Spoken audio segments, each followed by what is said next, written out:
Assalamualaikum. I am Muhamad Izzat Rahim, and in this video I would like to share with you a study that I conducted together with my supervisor, Associate Professor Dr. Sarim Shamsuddin, and the title of our study is Rhetorical Structure of TVET Video Lecture Concluding Phase. So, video lecture is a new and emerging method to deliver lectures. All over the world, higher educational institutions are actively using video lectures to teach their students.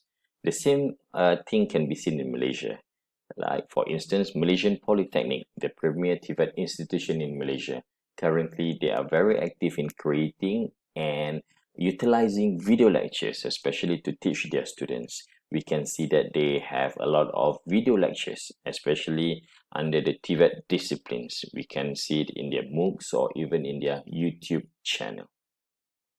Now, even though video lectures are ubiquitous nowadays, but there seems to be a lack of literature, especially on the rhetorical structure of video lecture.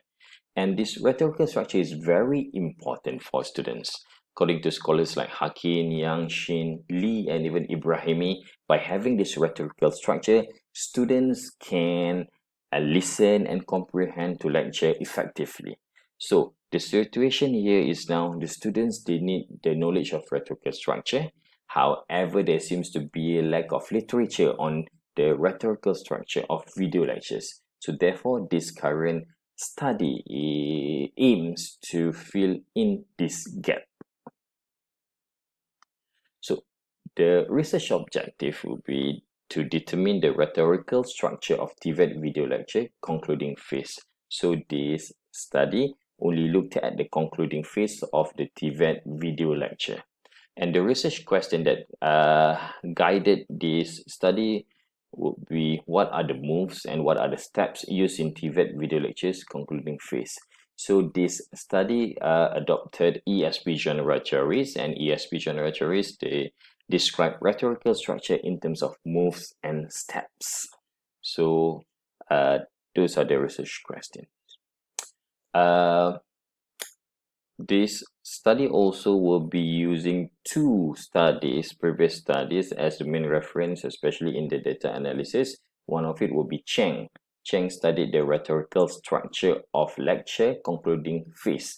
And it was found that there were 15 strategies used to make up the rhetorical structure of lecture concluding phase.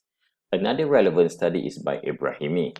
Ibrahimi looked at the rhetorical structure of engineering lecture. And in the concluding phase, it was found that the lecture consisted of one move and 3 steps. So the study by Cheng and Ibrahimi will be used as the main reference in the analysis of this study. So moving on to the methodology. So in the data selection, 9 videos were chosen from Malaysian Polytechnic YouTube channel. These 9 videos were chosen based on the inclusion and exclusion criteria of the study. After it was selected, the videos will be labeled, and then the videos will be analyzed using Cheng's and Ibrahimi's model, and later discussion was conducted. And as you can see in the screen right now, these will be the 9 video lectures that were selected for this study. It is labeled VL1 until VL9, and those are the titles. Now moving forward with the results. So based on the analysis, it was found that TVET video lecture concluding phase consisted of one move, which is closing, and followed by 6 steps altogether. So move number 1, closing, the only move, closing. So this move indicates the concluding phase of the lectures. It is commonly started with concluding remarks such as a conclusion, or we have come to an end of our discussion or lecture.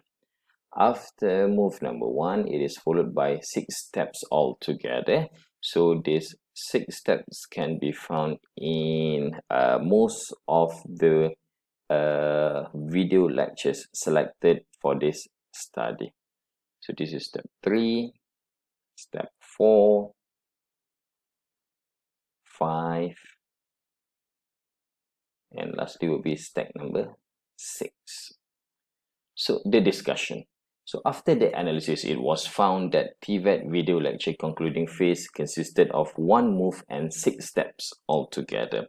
Although the number of moves was similar, the video lectures only consisted of 6 steps altogether. Other steps that were found in Cheng's studies or even Ibrahim's studies were not found. Steps or strategies such as exams and explaining non-course related methods by Ibrahimi or even answering students' questions by Cheng's were missing in the TVET video lectures. These might be due to the nature of TVET video lectures, as stated by Shamsuddin and Rahim. They said that TVET video lectures are normally short in length as compared to the face-to-face lectures. So basically, it is short, so therefore it consisted of less what we call moves and steps. And the findings of this study are consistent with Rahim's and Shamsuddin's results when they said video lectures have different rhetorical structure as compared to face-to-face lecture. So basically here we can see that they are different. The face-to-face classroom lecture have more strategies or steps, but for video lectures it consisted of less move and steps. Moving on, the steps were rhetorically realized using different strategies. For example, lift taking. Yeah. So based on the analysis, it was found that even though the steps was the same, lift taking, but it is realized by different strategies. Some videos end the lecture by saying goodbye, thank you, or some video expressing a slogan like soaring upwards and things like that. Also, it was found that the steps were recursive, meaning to say that it did not come in a linear sequence 1, 2, 3, 4, 5, 6. It is recursive. All the steps can appear and reappear anytime in the concluding phase of the lecture. So this is consistent with Rahim and Shamsuddin's or Shamsuddin's and Rahim's studies, where they found that the rhetorical structure of video lectures were not presented in a linear sequence, but instead it is recursive. It can appear and reappear throughout the video lectures.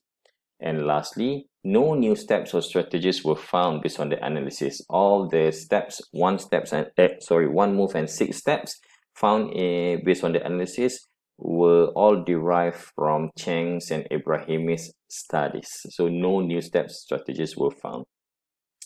So conclusively, it can be said that this study have somewhat suggested the rhetorical structure of the concluding phase of TVET video lectures, and the results may benefit the students by equipping them with this knowledge, and then later they can utilize it to listen to video lectures effectively and then later to comprehend it. And of course, this study has its own limitation. Among others, the study only used a small corpus and only focus on one discipline, that is TVET. So suggestion for future studies would be to expand the size of corpus. Maybe future studies can look at different databases, YouTube channel, MOOCs, or even learning management system, LMS. Explore other section of lectures and also explore other disciplines. So the future studies might want to look at different disciplines like sciences, social sciences, humanities, and so on. So that would be all from me. Thank you very much for watching this video. Assalamualaikum.